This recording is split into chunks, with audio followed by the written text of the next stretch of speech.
absence of suffering, but I think you can also find peace within suffering. I think it takes a certain mindset to be able to see more than suffering within suffering. For people who go through like traumas, often I hear of them being able to find some sort of place within themselves, or like an understanding within themselves that enables them to find peace. So I think in like horrible situations, I think the main thing people should do is just work on finding that place.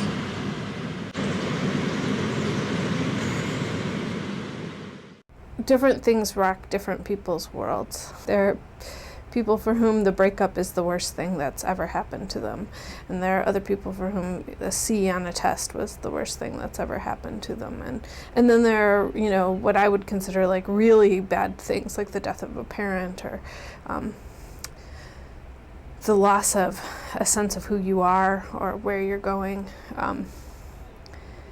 And for some people, it's the first time that they've ever encountered something like that, and they need to find that footing for the first time and sort of figure out how it is they're going to get through it. And for other people, they come in with resources, maybe because something else has happened in their life, or because they just sort of have the sort of character or personality that can kind of deal with stuff well.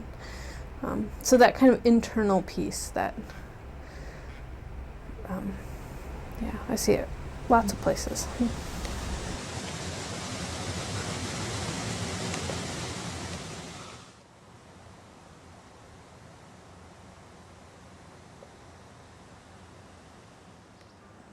I want to show you something.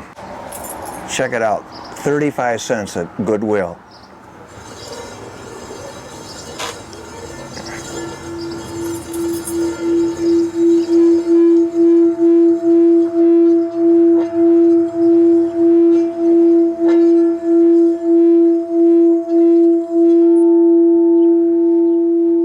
Now listen up, I'll put my voice with it a little bit.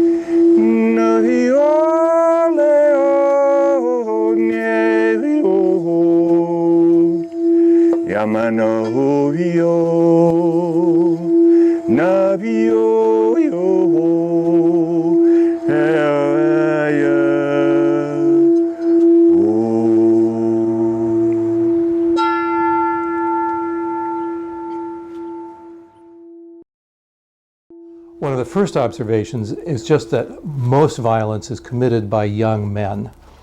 Most of it's committed by males between the ages of about 18 and maybe 30. And it's certainly the case that testosterone and the other quote-unquote male hormones set the thresholds for violent responses differently for men than they do for women. So there's probably that tuning of sort of thresholds that goes on in men very early. And then also men tend to be raised to be more aggressive and to respond to threats and insults in aggressive and violent ways. So a lot of violence is about being biologically and culturally male. Personal experiences where I did not go into the Army, and I did not fight in Vietnam. I had lots of friends who did, and I found myself completely unable to predict how people I knew well would respond to that. I had one friend who was the nicest, he planned to be a minister. He was a very religious, just the nicest, calmest, sweetest guy in the world, who ended up enlisting rather than getting drafted, and then loved being a soldier. And did several tours and kept re-enlisting and planned to make a career out of the military. I had another acquaintance who was sort of a borderline tough guy, sort of in and out of trouble, not a very good student. You know, not really a nasty criminal type guy, but, you know, just one of those sort of borderline tough guys. And he ended up in the Navy and was a gunnery, not an officer, but he fired the artillery from a destroyer. And the first time that he was ordered to shell a village in Vietnam, he refused. He just said, I'm not going to kill those people in that village. And he was court-martialed and got a dishonorable discharge and probably ruined his life for doing that. But just at that moment, he wasn't even going to see the effects of what he did. But he just decided, I'm not going to pull that trigger and kill people in that village, and decided not to do it, and was thrown in the brig on the ship and then court-martialed. And I would not have predicted either of their responses to that situation. So I think one of those lessons for me is that you put people in situations that are unfamiliar, and how they will respond is completely unpredictable. We don't know how we would react put in intense situations. We don't know. I mean, we like to think we'd know. We'd like to think that our conscience would stay in place, but we don't know. And sometimes conscience emerges in unusual circumstances. There were a couple of guys at My Lai who shot themselves in the foot rather than killing villagers. There were a lot of other people who, after the fact, could not believe that they had gunned down 20, 30 women and children in a ditch. And we don't know how we'll react. I think that's one of the most frightening things, maybe.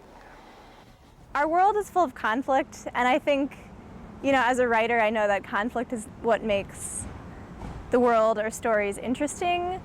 And I don't think peace is an absence of conflict, but I think it's a recognition of the power in working together and seeking to understand people across differences and across conflicts. And I think it's kind of an unattainable force in some ways, because there will always be some kinds of conflicts, but I think it's something that a lot of religions, just a lot of individuals strive to achieve in different areas of their lives. All aspects of life. You can't have a push without something receiving the push. Like, there always has to be a balance. I think peace involves seeking to understand. I don't think you can, you know, always understand a person completely, and it's always fun to, you know, discover new things about a person, and, you know, people are always different from each other. But I think trying to be open-minded, maybe that's peace, and being open to people and ideas that are different from you. Peace is when your heart slows down.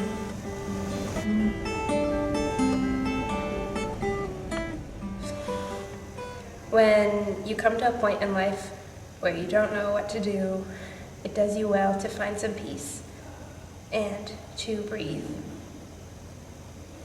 That's nice. Yeah, but it's true. Yamano yo, nabio yo,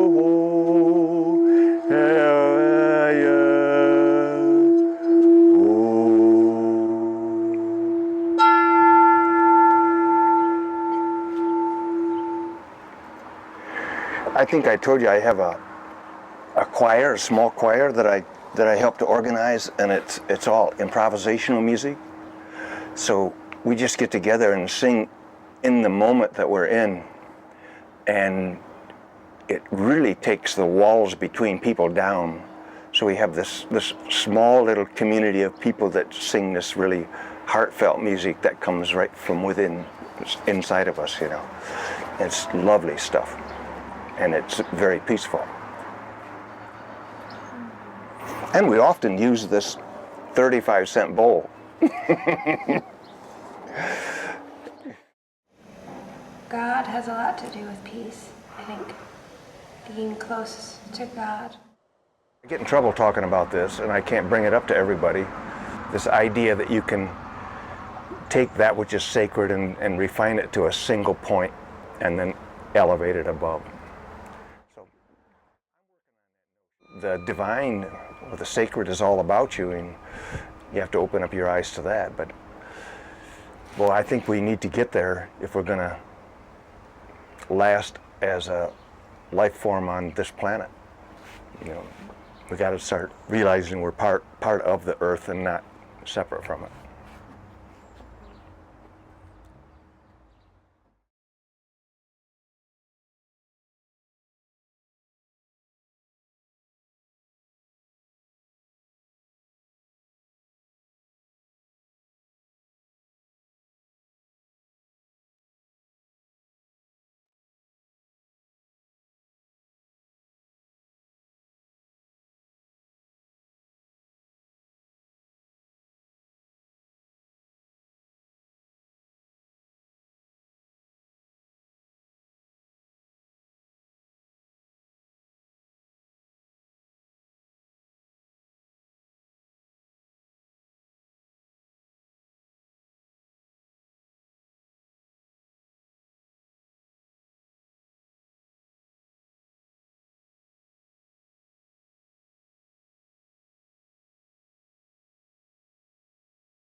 preschool, and I just didn't know what to do with myself.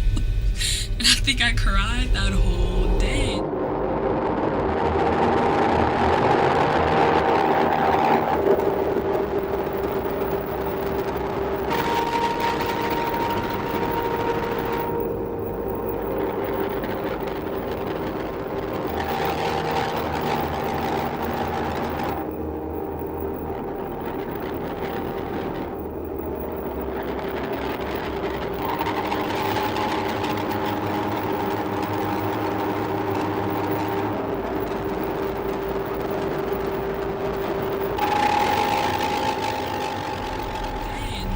Eventually you get over it and you start making friends, but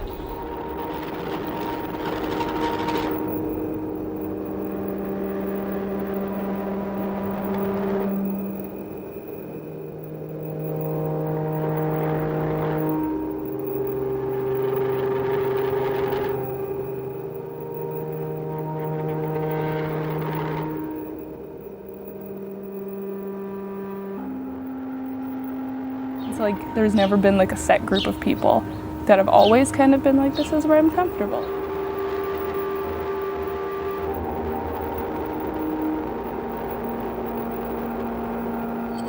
First it was kind of like athletics, and then it was kind of just like friends who used to be athletes. Kind of always changing, but like I don't think there's ever been like a group of people where I felt like 100%. Either too feminine for my taste, or like too masculine. Like I'm always kind of in between, like don't really know what I'm doing here.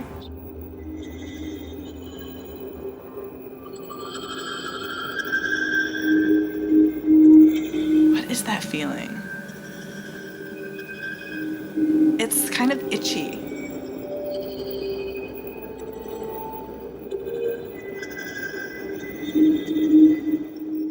I wouldn't really say there's ever been like a group.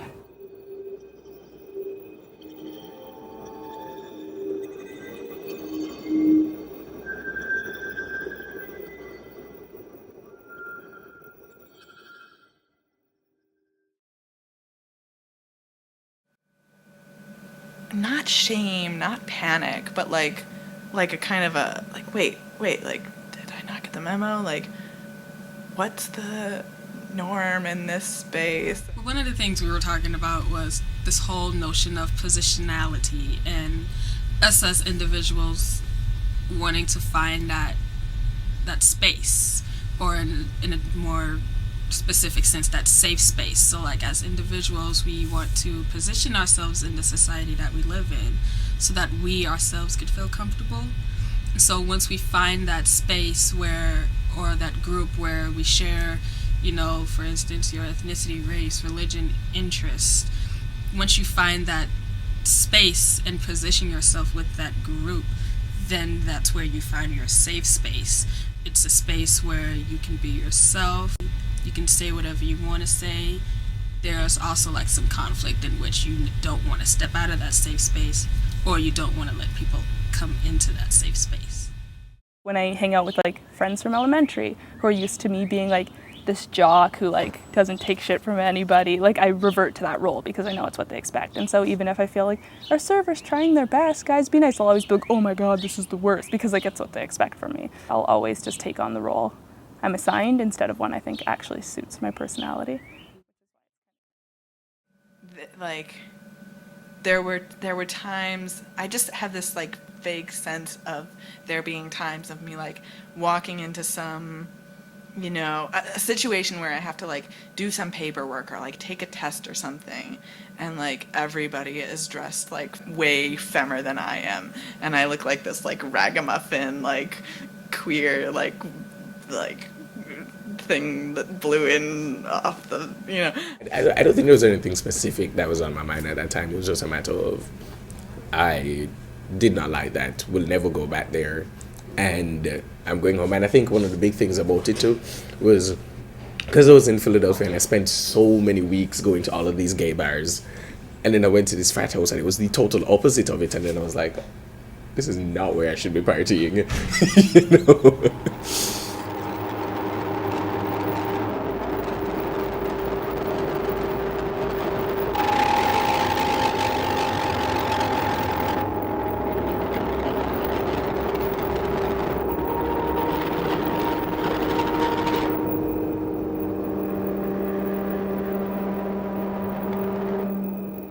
Maybe it was that first time, and this may sound really weird. Because I don't feel this way every time I go to somewhere that's like this.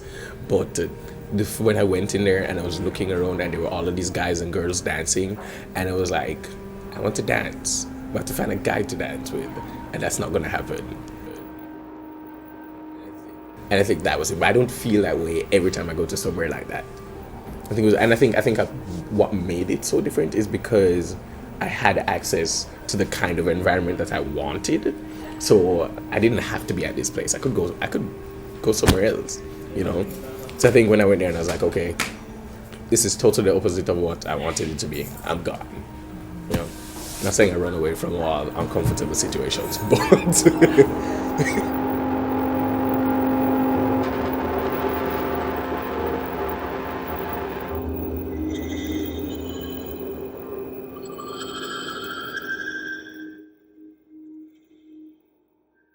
I'm lucky we live in a time where I can be openly gay and I'm not like roommates with this girl, like, you know, like it's nice to like be able to be ourselves. And obviously there's limitations, but there's limitations that come along with being a woman and come along with being Black, so it's, you know, always things you have to adjust to.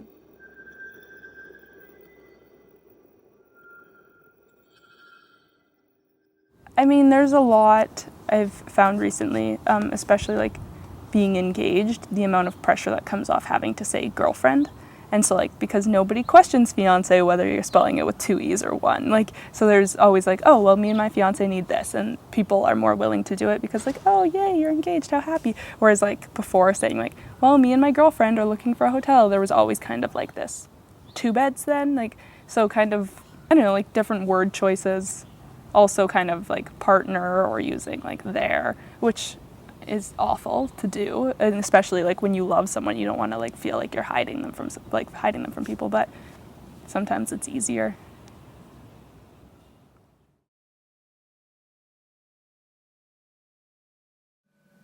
it's kind of itchy. It's a little bit itchy.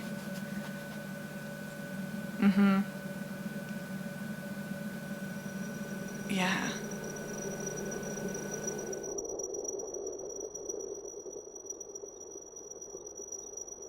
And I was like, thank you, God. Thank you.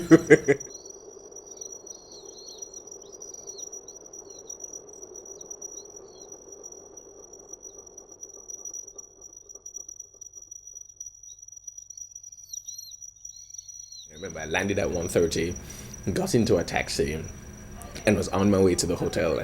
And we were driving, and then there's this place that we passed, big rainbow flag, lots of men outside, and I'm like, hold on, where am I?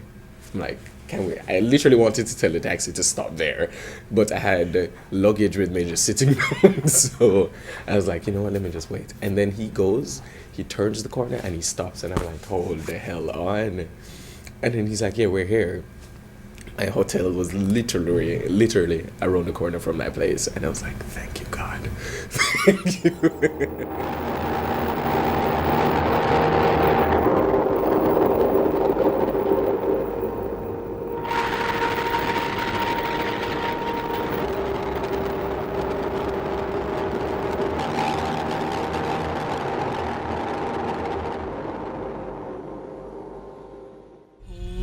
And then of course eventually you get over it and you start making friends, but you know, I was still always that shy person, like I'll just be by myself and, you know, do me.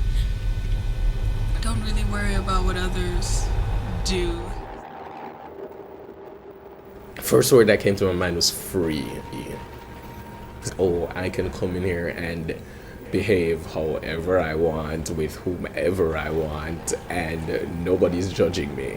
And I feel like a big part of that was the fact that I was in Philly, so I wasn't in a place filled with people who know me, and it's like, oh, it's just me and me, you know. And it was really nice to just like experience stuff like that, you know, because and then if I had to like pick a place that I knew that totally fit in, it was while I was there.